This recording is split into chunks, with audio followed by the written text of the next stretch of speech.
in Vietnam, Bitches. Hi, ich bin Fiona und ich war 3 Monate allein in Asien und ich habe so random gevloggt, dass ich zwischendurch mal dazwischen labern muss, sonst checkt ihr nicht, was abgeht. Kurz bevor ich nach Vietnam geflogen bin, habe ich meine Kniescheibe ausgekugelt und deswegen muss ich diesen Langstreckenflug mit einer unbeweglichen Schiene machen und konnte die ersten paar Tage nicht richtig laufen und auch auf keinem Roller sitzen und so, weil ich mein Knie nicht richtig knicken konnte. Dadurch hat sich so alles, was ich so vorhatte, so ein bisschen verzögert, weil ich halt nicht so viel machen konnte.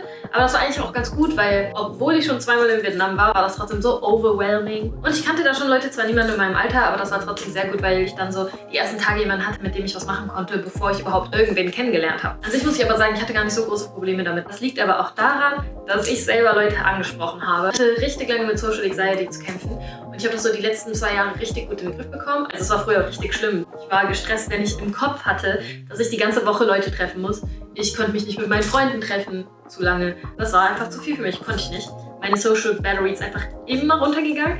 Mittlerweile bin ich an so einem viel besseren Punkt. Diese Reise hat mich auf jeden Fall nochmal richtig krass geprägt. Und deswegen war es mir wichtig, dass auch wenn ich alleine reise, ich nicht alleine bin, zumindest nicht die ganze Zeit. Ist halt vollkommen fein, wenn man mal Zeit mit sich verbringt und wenn man auch alleine unterwegs ist und so. Aber ich wollte von mir aus auch Menschen ansprechen, damit ich nicht wieder in mich kehre. Und ich war in einem Café und ich saß an so einer großen Scheibe, die auf die Terrasse von dem Café gezeigt hat. Dann sind Leute reingekommen und die haben sich quasi gegenüber von mir gesetzt, aber halt auf die andere Seite von der Scheibe. Und ich dachte so, boah, die geben mir so krasse deutsche Vibes. Ich war mir so sicher, dass sie deutsch waren. Meine Frage war auf Deutsch. Ihr seid auch deutsch, oder? Das war eigentlich ganz praktisch, weil das waren 2 Brüder und der eine ist an dem Tag zurück nach Deutschland geflogen. Wir beide waren dann alleine, wir beide waren schon mal in der Stadt.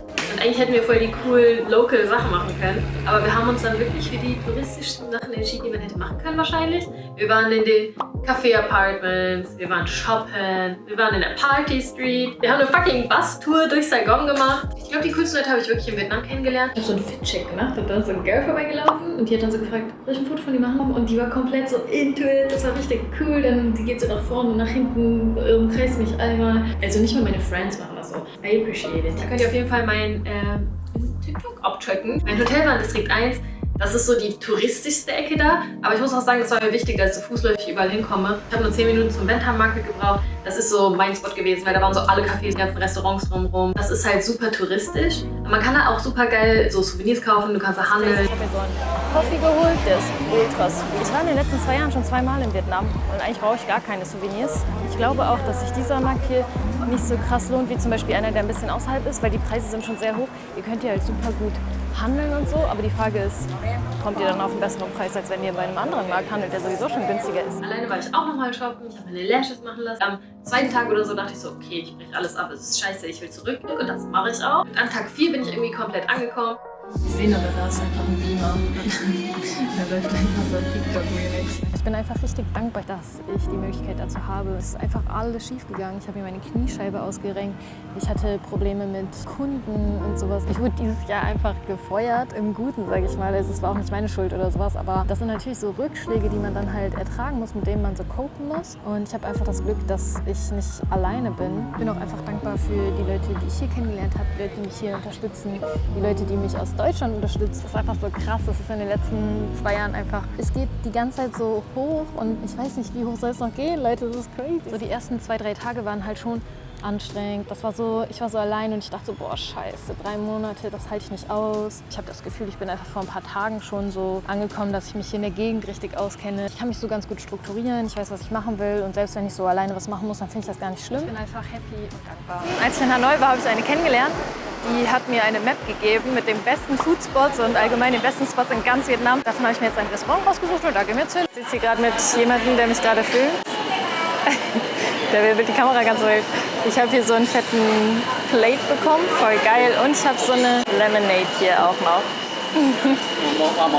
Okay, achso, er macht Fotos. Das war ein bisschen weird, weil wir haben voll wenig geredet und er wollte so ein Foto mit mir machen. Und dann saß er noch ein bisschen hier und dann ist er einfach so richtig abrupt aufgestanden und ist gegangen. Aber das Essen ist hier richtig lecker.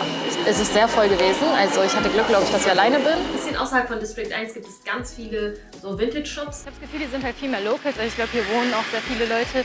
Aber hier ist es trotzdem so ein bisschen touristisch. Also hier gibt es jetzt viele Stores, viele Restaurants. Distrikt 11 war ja auch mega local und so. Und da war auch alles sehr viel günstiger. Aber ich hatte mich trotzdem nicht so wohlgefühlt irgendwann. Ich glaube, ich gehe gleich was essen, aber jetzt gehe ich erstmal zum Wasser. Es ist so crazy, weil das hier ist irgendwie so eine Mischung aus so Nature und so richtig harmonisch mit dem Wasser, das so still. Hier angeln Leute und dann dem hier im Hintergrund, was halt so das absolute Gegenteil ist. Also ich kann euch auf jeden Fall empfehlen, auch mal die anderen Distrikte abzuchecken, beziehungsweise das ist hier immer noch Distrikt 1, aber halt so eine andere Ecke davon, halt nicht so Center. Das erste, was ich mir geholt habe, sind 3 Flaschen Wasser. Dann habe ich mir eine Schere gekauft, weil ich vergesse die immer auf Reisen und die brauche ich eigentlich immer. Und selbst wenn es so ist, dass ich meinen King Pony nachschneiden will. Und dann, was im Angebot war, wenn man so einen Oatmeal Kaffee geholt hat und so ein Eis. Oh, ich dachte mir so, jetzt wo ich essen habe, kann ich das ja einfach zu Hause. Ich habe ja einen Cup mit Eis, deswegen muss ich das auf jeden Fall auch gleich noch trinken. Und dafür habe ich halt nicht mal 3 Euro ausgegeben für diese ganzen Sachen. Und dann bin ich an so einem veganen Restaurant vorbeigekommen. Die hatten wirklich alles an vietnamesischen Classics und das ist schon sehr cool. Ich habe mir einmal Bang Quan oder so geholt. Ja, wie so Rice Paper, aber das ist halt super, super dünn. Und da drin sind so alles mögliche an Sachen. Normalerweise ist es halt mit Beef oder mit so Meeresfrüchten oder so. Dazu gibt es auch eine Sauce. Das hier ist wie so Sommerrollen eigentlich. Normalerweise ist es, glaube ich, so ein bisschen labriger und dann wickelt man das in Salat zum Beispiel ein. Deswegen alles super lecker, aber irgendwie, glaube ich, schon anders. Ich glaube, das ist so Shredded Tofu. Wenn ich das höre, habe ich wieder richtig Bock, Motorrad zu fahren. Und eigentlich wollte ich hier ein Motorrad mieten. Aber seit Januar haben die ganzen Regeln hier verschärft. Und jetzt ist das richtig, richtig teuer, wenn du ohne Führerschein erwischt wirst. Ich habe zwar einen Führerschein, da steht halt nirgendwo drauf. Und auf meinem internationalen Führerschein steht sowieso nicht da drauf, weil ich das danach gemacht habe. Da war so ein Schmuckladen, der war richtig süß, so klein, so ein Raum. Aber überall waren so Schmuckkästchen und überall konnte man so richtig Kram und so. Und da wurde ich von so einem Typen angesprochen. Der war dann noch mit so einem Kumpel da und mit so einem Mädel. Da waren die so voll hyped und wollten, dass ich mit feiern komme. Da habe ich so gesagt, mal gucken. Ich habe so irgendwie, der Vibe hat nicht so ganz gestimmt. Also ich habe das irgendwie nicht so gefühlt mit denen. Und das ist auch besser, weil diese Nachricht habe ich dann später von einem bekommen.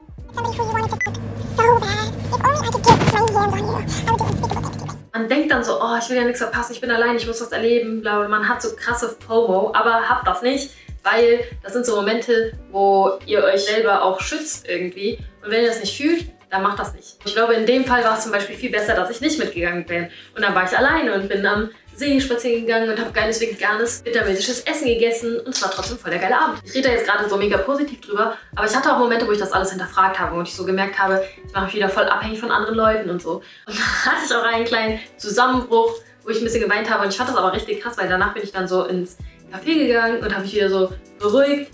Ich konnte so meine Sachen organisieren. Ich habe meinen Trip so weiter geplant und so. Und dann habe ich eine Nachricht von meiner Mom bekommen. Aber ich habe einfach vor 3 Minuten noch geheult und bin jetzt in diesem Café. Und meine Mom schickt mir diese Nachricht hier. Wo sie sagt, vergiss nicht, dass du jederzeit zurückkommen kannst. Und das ist so krass. Was ist das bitte für ein crazy Timing gewesen? Eigentlich war mein Plan, nach Vietnam auf die Philippinen zu fliegen. Aber dann bin ich in so einem Rabbit Hole gelandet, wo so gesagt wurde, es ist eigentlich nur ein Distrikt, safe und alles andere ist voll unsicher. Und dann habe ich irgendwie Angst bekommen. Mittlerweile ist es, glaube ich, sehr irrational gewesen. Aber in dem Moment habe ich es nicht gefühlt und habe mich dann für Nha Trang entschieden.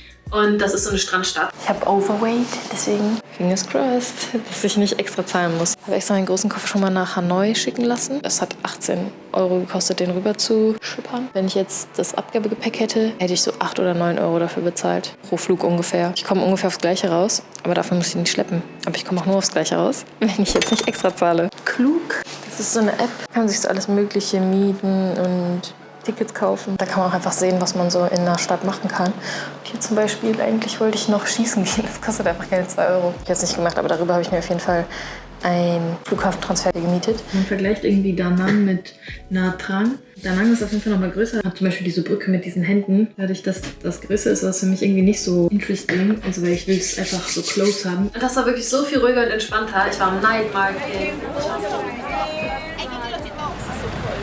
Dann habe ich mir gerade einfach sowas wie ein Dürüm geholt. Da bin ich sehr excited, aber das nehme ich jetzt gleich mit zum Pool, weil ich wollte die Area mal abchecken, dann kann ich draußen essen. Früchte hier in Vietnam hitten einfach anders. Merry Christmas. Das hier ist die View. Weil meine liebe Freundin Leonie mir die ganze Zeit meine Spangen klaut, habe ich 2 Spangen geholt. Und ich glaube, die hier ist für mich und die hier ist für Leonie. Da war so ein Event, während ich da war. Und ich war auch viel mehr alleine einfach für mich. Und das war auch mal richtig cool. Ich will jetzt zum Strand gehen. Ich habe meine neue Spange mit der Blume. Ich vergesse das immer, aber wenn ich am Meer bin, dann ich liebe es einfach. Ich habe ja richtig Angst vor Meer, aber ich liebe es auch einfach. Also ich liebe den Strand und ich gehe auch gerne ins Wasser. Aber jetzt gerade ist es so ultra windig und so ultra wellig, dass ich da auf gar keinen Fall reingehe. Ich glaube, du bist hier einfach reingezogen. Ich war gerade am Beach für 1,5 Stunden. Ich habe mich so krass verbrannt. Ich hätte das niemals gedacht. What the fuck? Ich weiß nicht, wenn ich das letzte Mal so verbrannt war. Alter, ich bekomme einfach Hautkrebs jetzt. Meine Haut ist richtig aufgequollen. Seht ihr das? Diese Streifen? Man sieht perfekt, wo ich mich eingecremt habe und wo nicht. Ist viel mehr so für Touristen gemacht, die sich halt lieber reinsetzen und nicht auf so einen kleinen Hocker hocken. Die Bowl ist auf jeden Fall small as fuck. Aber egal, ich habe noch Pommes bestellt. Ich habe bis jetzt gerade gearbeitet. Ich dachte, ich sage euch kurz, wie ich Leute kennenlerne. Gerade im Café, wo ich war, hat mich so ein Girl angesprochen und gefragt, ob ich auf ihre Sachen aufpassen kann, während sie auf Toilette geht. Und dann bin ich so gegangen und wir sagen beide so tschö. Und dann gehe ich so die Treppe runter und dann dachte ich mir so, nee, ich frage jetzt, ob wir die Tage irgendwas machen sollen. Dann ist natürlich immer die Frage, ob man dann am Ende auch was macht. Aber so ist das auf jeden Fall schon mal der erste Step. Und ich zum Beispiel war ja mega happy, als ich angesprochen wurde, weil die gefragt hat, ob die mein Outfit filmen soll. Und deswegen würde ich euch raten, let's fucking do it. Traut euch, Leute, traut euch. Ihr habt eigentlich nichts zu verlieren. Ich habe mir jetzt ein Banh Mi bestellt. Das Wetter hier in Nha Trang, das gefällt mir übelst gut. Also es ist so angenehm, die Luft ist nicht schwül, es sind ja 28 Grad oder so. Oh, come on. Đẹp. Đẹp. Việt là chữ đẹp. Mắt vuốt đẹp, mũi đẹp, răng đẹp, miệng đẹp, đẹp hết. Body good. Hier ist so ein Macht. Ich bin jetzt gerade ein bisschen genervt, weil ich wollte eigentlich zu so einem Food Place. Ich bin extra deswegen hingekommen.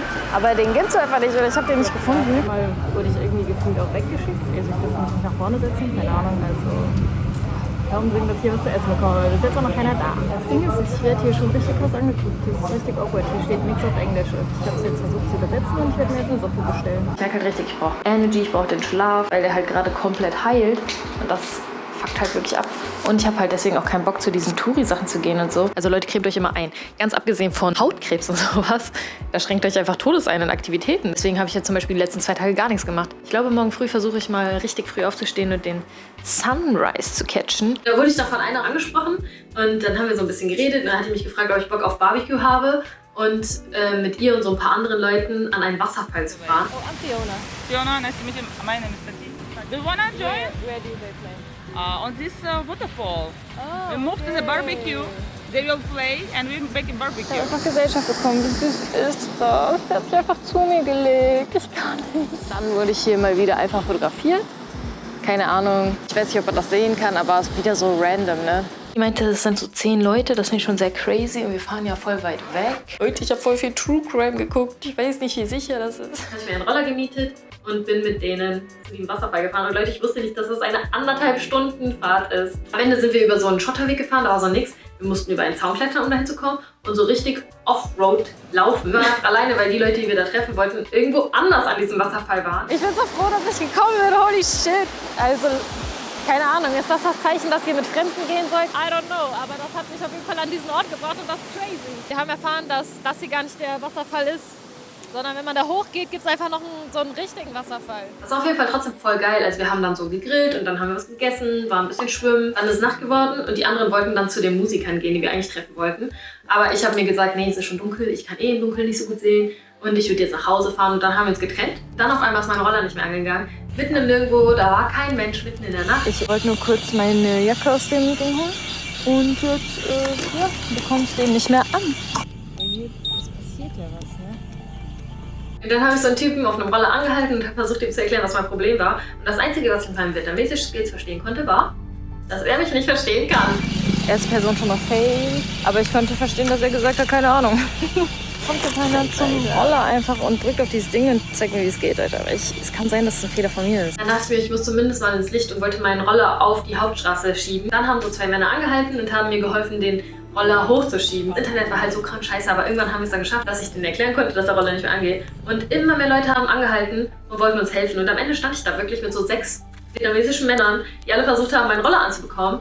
Und das ist so krass, weil Leute in Vietnam sind so hilfsbereit. Die sehen, du hast ein Problem und die machen das Problem zu ihrem eigenen. Und in Deutschland, wirklich, die Leute hätten mich angehupt, dass ich da am Straßenrand stehe. Also ich hatte gar keine Angst oder so, auch wenn einfach nur Männer um mich rumstanden, mitten in der Nacht. Ich konnte nicht wegfahren, weil ich keinen Roller hatte, ich hatte kein Internet. Aber trotzdem hatte ich wirklich gar keine Angst, weil wirklich jeder auf diesem Roller fokussiert war. Und am Ende hat dann einer von denen irgendwie eine Werkstatt angerufen. Und dann haben die zu zweit meinen Roller abgeschleppt. Ich habe den Roller von einem anderen bekommen. Und dann sind wir zu dieser Werkstatt gefahren, die mitten in der Nacht extra für mich aufgemacht hat. Perfekt, ich liebe Vietnam. Dann hat er den Roller irgendwie 5 Minuten gefixt. Ich musste nichts bezahlen. Die haben mich einfach fahren lassen, die haben mir das einmal erklärt, wie das geht und dann bin ich eine Stunde nach Hause gefahren. Und Leute, es war so anstrengend. Es war so kalt. Ich hatte keinen vernünftigen Helm. Ich hatte nur so meine Brille und meine Kapuze und so einen Dreckshelm, der halt offen war. Dann komme ich zurück in meinem Hotel an. Ich wollte einfach nur ins Bett. Aber weil ich meine Rolle ja noch abgeben musste und so, bin ich dann mit dem Hotelmitarbeiter ins Gespräch gekommen. Dann saßen wir erstmal den Rest seiner Schicht im Hotel und haben geredet. Und dann sind wir danach nochmal los, waren am Strand, haben uns was zu trinken geholt. Es war richtig entspannt. Wir haben über alles Mögliche geredet. Wir hatten crazy Deep Talks. Und dann haben wir uns für den nächsten Tag quasi nochmal verabredet, weil das war mein letzter Abend. Und dann am nächsten Tag komme ich so runter und er sagt mir einfach, dass er gefeuert wurde. Das war wirklich wie in so einem Film. Und ich dachte, ja okay, lass später darüber reden, weil er sollte seine Schicht noch zu Ende machen. Und ich war an dem Tag noch mit Tati und Alex verabredet. Die hat die einfach aus dem Dschungel, wo wir gestern am Wasserfall waren, hat die einfach mitgebracht.